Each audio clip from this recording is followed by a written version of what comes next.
सभी प्यारे दोस्तों को हमारा प्यार भरा नमस्कार। मैं हूं डॉक्टर अनुज शर्मा, आपका स्वागत करता हूं अपने इस चैनल एरोमा केमिस्ट्री क्लासेस के केमिस्ट्री के मास्टर चैनल पर। आप आज जानेंगे इस पीजीटी का थर्मामीटर। पहले तो आपको रामनवमी की हार्दिक शुभकामनाएं।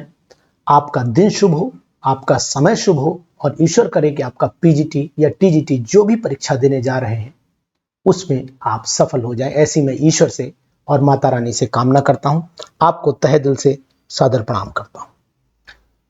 पीजीटी का थर्मामीटर एक ऐसी वीडियो जो अभी तक किसी ने नहीं बनाई है और मैं इस वीडियो के माध्यम से आपको ये जरूर बताऊंगा आज कि आखिरकार पीजीटी में आप कैसे डिटेक्ट करेंगे कि आपकी प्रिपरेशन कितनी है। क्या आप पीजीटी के लेवल पर जाकर के अटैक कर पाओगे? क्या आप पीजीटी के एग्जामिनेशन में फाइट कर पाओगे? क्या आप पीजीटी में सफल हो पाओगे? तो जाने आज इस वीडियो के माध्यम से कि आखिरकार कैसे हम लोग पहचानेंगे कि हमारी स्थिति क्या है। हम उस थर्मामीटर की बात कर रहे हैं जिस थर्मामीटर को आप बिल्कुल यूज कर लेंगे ना तो 100% आपके सामने रिजल्ट हाजिर हो जाएगा। आपको पता लग जाएगा कि आपका सिलेक्शन होगा कि नहीं होगा। आपको पता लग जाएगा कि आपकी तैयारी कितनी है, क्योंकि तैयारी ही एक ऐसा माध्यम है जो बताएगी कि आपका सिलेक्शन होगा कि नहीं। अब बात आती कि हमारी तैयारी है कितनी, हमने कितना पढ़ा है, हमारे दिमाग में पढ़ने के बाद रुका कितना है, हम एट रैंडमली कितना जवाब दे लेंगे। इन सब चीजों का कोई तो पैमाना होगा जिससे हम ये नापें। तो आइए जानते हैं इस पैमाने के बारे में।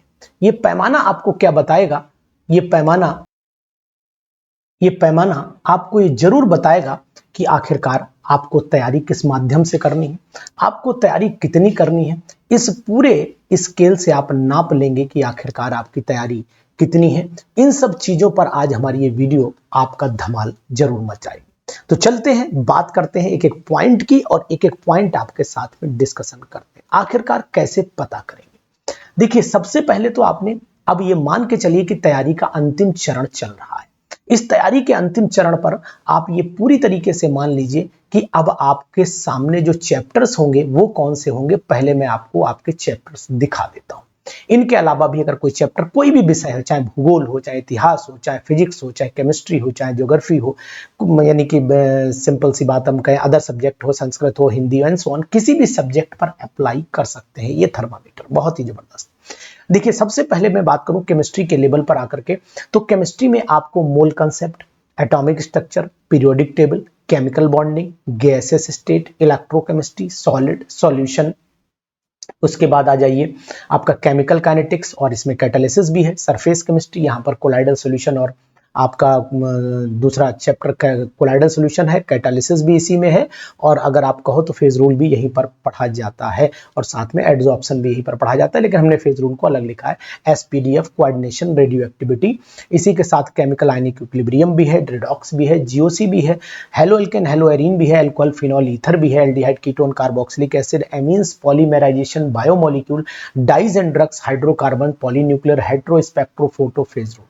और हाइड्रोकार्बन एलिफेटिक में एल्केन, एल्कीन, एल्काइन, एरोमेटिक में सभी है, बेंजीन से लेकर के जितने भी कंपाउंड हैं। तो अब बात ये आती है कि आखिरकार ये थर्मामीटर काम कैसे करेगा, कहां लगाओगे ये थर्मामीटर। तो मैं आपको बताने की कोशिश ये करूंगा कि इस थर्मामीटर का मीनिंग क्या है। देखिए, सबसे अच्छा तरीका क्या होगा, अब हमारी इस वीडियो के माध्यम से आप समझने की कोशिश करिएगा। चलते हैं, इस थर्मामीटर का प्रयोग कैसे करें। मात्र 2 से 3 घंटे में जजमेंट निकल करके आएगा कि आपकी तैयारी कितनी है। मैं क्या काम करता हूं, इस को 2 घंटे में समय निकालूंगा और 2 घंटे के समय में मेरे पास में होंगे मात्र और मात्र 30 पन्ने। इस तरीके का A4 साइज का पेज मैंने ले लिया। इस A4 साइज के पेज को अगर मैं देखता हूं तो इस A4 के साइज के पेज पर आप नोट कर पा रहे होंगे कि ये आपका बहुत ही इंपॉर्टेंट पेज बनेगा। इस इंपॉर्टेंट पेज पर हम चल रहे हैं और एक एक करके आपको समझाएंगे कि आखिरकार हमें करना क्या चाहिए।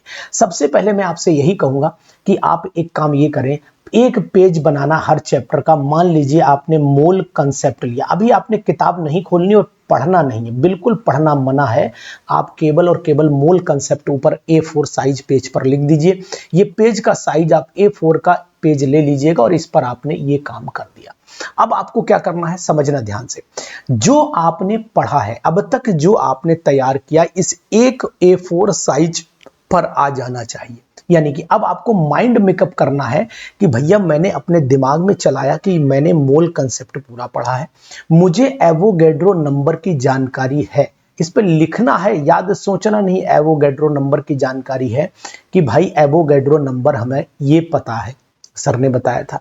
मुझे जानकारी है कि इसमें जो लिमिटिंग रिएजेंट होते हैं वो लिमिटिंग रिएजेंट कौन कौन से होते हैं और कौन सी रिएक्शन में कौन से होते हैं। मुझे जानकारी है कि एम्पिरिकल फार्मूला कौन सा होता है, एम्पिरिकल फार्मूला और साथ ही साथ मॉलिक्यूलर फार्मूला और साथ में एन के साथ में उसका रिलेशन क्या है। इसके साथ हम मोल की पूरी अवधारणा, जितनी भी मोल का अवधारणा है वो हम देख लेंगे अपने दिमाग में कि भाई मोल ये बीच में रखा हुआ है, ऊपर 6.022 इंटू 10⁻23 है, इधर लेफ्ट हैंड साइड में वॉल्यूम है, राइट हैंड साइड में मॉलिक्यूलर। माइंड आंखें बंद करिए और दिमाग में सोच करके उसके बाद पन्ने पे पूरा उतार दीजिए। अब आपने नोट कर लिया कि यहाँ पर लॉ कौन कौन से आ रहे हैं, बोले लॉ ऑफ कांस्टेंट प्रोपोर्शन है, लॉ ऑफ रेसिप्रोकल प्रोपोर्शन है ना। उसके बाद आप चले जाते हैं गेलुसेक लॉ है। इस तरीके से लॉ की जो मेन पॉइंट है वो आपने नोट कर लिए, इस तरीके से आप पूरा चलेंगे। इसके बाद आप इक्विवेलेंट वेट पर जरा फोकस कर लिए कि भाई इक्विवेलेंट वेट KMnO4 का एसिडिक मीडियम में 513 सर ने बताया था, K2Cr27 का M/6 M/2 बताया था। इस तरीके से पूरा ये यानी इक्विवेलेंट वेट पर आप पूरा लिख लेंगे, छोटा बहुत ज्यादा नहीं। इस तरीके से आगे चलेंगे तो आप आगे मॉलिक्यूलर वेट के बारे में, मोलैरिटी है, नॉर्मेलिटी है ना, उसके बाद मोलैरिटी और क्या कहते हैं नॉर्मेलिटी में रिलेशन देख लेंगे। इसी तरीके से सब पॉइंट आप एक पेज पर इस तरीके से नोट कर लेंगे। अब आपने पूरा डाटा अपने सामने रखा हुआ और आंख बंद करके सोचा कि यार मेरा ये मोल कंसेप्ट में ये टॉपिक तैयार है, अब लग रहा है मुझे लॉ बढ़िया से नहीं याद है।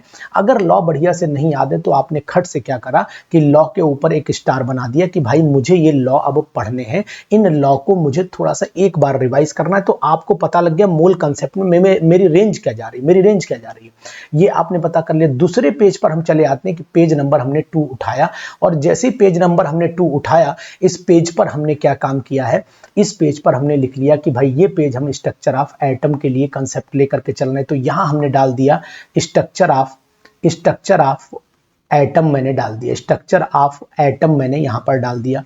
अब आपने माइंड सेट किया कि सर इस स्ट्रक्चर ऑफ एटम में हमें अच्छे से पता है कि यहाँ पर बोहर के बारे में, एनर्जी लेवल के बारे में पूछा जाना है, तो मैंने बोहर का एनर्जी लेवल, एनर्जी का रेडियस का फार्मूला लिख लिया। मुझे पता था यहाँ पर एंगुलर मोमेंटम पूछा जाएगा, तो मैंने एंगुलर मोमेंटम पूरा नोट कर लिया। मुझे पता था, ये आपको लिखना है, पढ़ना नहीं है, ये आप लिखते चले जाइए। इसके बाद आपको पता है कि नोड कैसे निकालते हैं, तो नोड का फार्मूला लिख दिया। आपने याद करना है कि भैया मुझे इसके अंदर जो है स्पेक्ट्रल लाइन कैसे निकालनी है, तो स्पेक्ट्रल लाइन का फार्मूला आपने लिख दिया। आपको पता है कि सर मुझे इसके अंदर जो है वो बहुत सारे क्वेश्चंस इस तरीके से क्वांटम नंबर्स पे आते हैं, तो क्वांटम नंबर के कौन कौन से मेथड हो सकते हैं, है ना, वो आपने ये दिमाग में घुमा लिया। हाइजेनबर्ग अनसर्टेनिटी प्रिंसिपल पर कौन सा नियम आता है, वो आपने हाइजेनबर्ग वाला आपने अपने दिमाग में घुमा दिया। इसी तरीके से अगर आपने मान लीजिए श्रोडिंगर वेव इक्वेशन की उम्मीद है, तो श्रोडिंगर वेव इक्वेशन के बारे में आपने फट से, यानी आपके पास मात्र और मात्र हार्डली 5 से 10 मिनट एक चैप्टर को देना है और अपने माइंड में आंख बंद करके घुमा लेना है कि हमें याद क्या क्या है।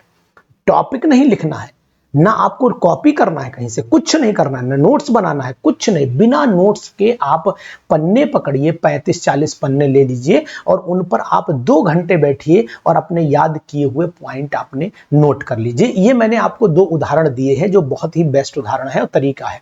दूसरी चीज आपको बताता हूं, जैसे कि मान लीजिए अब आप अगले चैप्टर पर पहुंचे कि बोले सर यहां पर मुझे स्पेक्ट्रोस्कोपी रिवाइज करनी है, तो देखो जादू आपको दिखाता हूं। अब आपने कहा कि सर मुझे स्पेक्ट्रोस्कोपी याद करनी है और स्पेक्ट्रोस्कोपी हमारे लिए बहुत इंपॉर्टेंट है, तो मैंने कहा भैया बिल्कुल याद करो स्पेक्ट्रोस्कोपी, कोई दिक्कत नहीं है स्पेक्ट्रोस्कोपी में।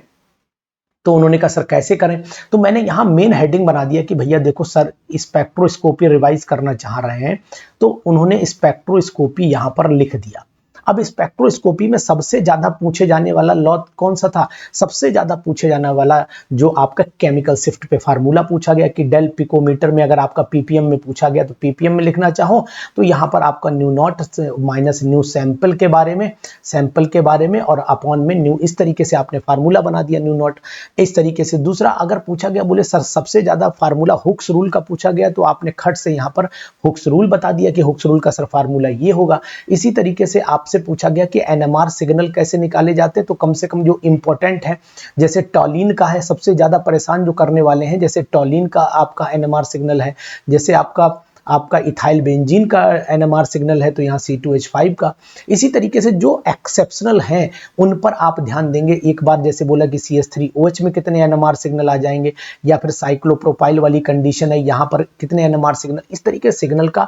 उसके बाद यूवी रेडिएशन में जब आपने चले तो यूवी रेडिएशन में बोले वुडवर्ड रूल भाई अनसैचुरेटेड वाला ये लिख लो। तो एक पेज पर आपको केवल क्लू अपने दिमाग पर जो जरूरी चीजें हैं वो फोकस करते रहना है और फटाफट आगे बढ़ते चले जाना। इस तरीके से अगले पेज पर पहुंचे तो अब आप कहोगे कि सर यहां पर बहुत ही इंपॉर्टेंट बात मेरी समझने की है कि अगर आपने कहा कि सर मुझे अब जो है पॉलीन्यूक्लियर हाइड्रोकार्बन पर फोकस करना है तो भाई चलो पॉलीन्यूक्लियर हाइड्रोकार्बन की बात कर लेते हैं। तो पॉली मैं यहां पर पढ़ा नहीं रहा हूं, पॉलीन्यूक्लियर हाइड्रोकार्बन आपने लिखा तो पहले आप इसके टाइप पर देख लीजिए। बीपीएससी में भी क्वेश्चन है, टाइप को नोट करिए अच्छे से कि इसके टाइप कितने कितने, आइसोलेटेड कौन से, कंडेंस्ड कौन से। एग्जाम्पल चले गए, एग्जाम्पल में जब चले पॉलीन्यूक्लियर में तो आईयूपीएसी नेम की भी बात कर लीजिए, आईयूपीएसी नेम की बात कर लीजिए आप। इनकी जो इंपॉर्टेंट रिएक्शंस हैं, इंपॉर्टेंट रिएक्शंस जो बहुत परेशान करती हैं, इंपॉर्टेंट जैसे कि इंपॉर्टेंट रिएक्शन में खासकर आपका रिडक्शन बहुत पूछा गया है, ऑक्सीडेशन बहुत पूछा गया है, इलेक्ट्रोफिलिक कहां पर होती हैं उनको पूछा गया है।